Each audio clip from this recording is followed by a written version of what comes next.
بچوں کے جھوٹ بولنے کے اسباب کیا ہوتے ہیں؟ پہلا سبب تو یہ ہے کہ بچے خود کو بچانے کی کوشش کرتے ہیں، خاص طور پر ایسے خاندان میں جہاں بہت زیادہ سزائیں دی جاتی ہیں، اور پھر ایسے خاندانوں میں جہاں ماں باپ یا بزرگوں میں کوئی حلیم شخصیت نہیں ہوتی، بات بے بات پوچھ گچھ بلا ضرورت مار پیٹ سے بھی لوگ گریز نہیں کرتے۔ ایسے حالات میں پلنے والے بچے ڈانٹ ڈپٹ اور مار کے ڈر سے جھوٹ کا سہارا لینا شروع کر دیتے ہیں، تو خواہ اپنے جھوٹ کے ذریعے سے کسی اور کو نقصان پہنچا دیں، آہستہ آہستہ جھوٹ بولنا ان کی عادت بن جاتی ہے۔ اسی طرح سے بچے اپنے سے بڑوں کو دیکھتے ہیں، جب بڑے جھوٹ بولتے ہیں تو بچے بھی جھوٹ بولتے ہیں، اور پھر اسی طرح سے والدین خود جھوٹ بلواتے ہیں جس کی وجہ سے بچہ جھوٹ کا عادی ہو جاتا ہے۔ اسی طرح ضد کی وجہ سے بھی بچے جھوٹ بولتے ہیں۔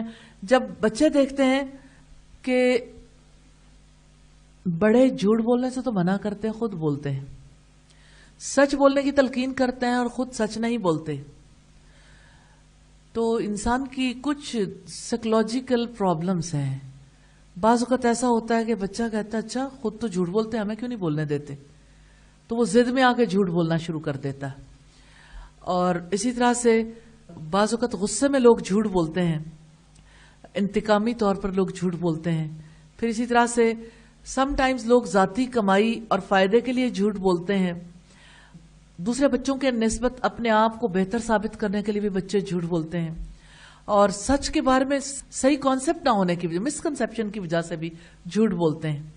اور پھر اسی طرح سے جھوٹ بولنے کی جو بیماری ہے اس کے بارے میں یہ دیکھنے کی بھی ضرورت ہے کہ اس کا علاج کیسے کیا جائے۔ بچے کو جھوٹ بولنے کے اسباب سے محفوظ رکھا جائے، یعنی جتنے اسباب ہیں ان کو دور کرنے کی کوشش کی جائے، اور اگر وہ جھوٹ بولے تو اس کو جھوٹ بولنے سے روکا بھی جائے، اس کے نقصانات بھی بتائے جائیں۔ اور پھر اس کے لیے ماں باپ کو کچھ کام کرنے ناگزیر ہیں۔ نمبر ایک یہ ہے کہ بچے کے لیے کوئی مثالی شخصیت اس کے سامنے رکھی جائے، جیسے نبی صلی اللہ علیہ وسلم کی، کہ بچہ ماں باپ کو فالو کرنے کی بجائے، ان کو آئیڈلائز کرنے کی بجائے جس وقت رسول اللہ کو آئیڈلائز کرنے کے قابل ہوگا تو اس کے اندر ضد، تعصب، غصہ، کوئی بھی ایسا معاملہ ہو تو وہ جھوٹ نہیں بولے گا۔ اسی طرح سے خود اپنے آپ کو صاحب عمل کے طور پر پیش کرنا بہت ضروری ہے۔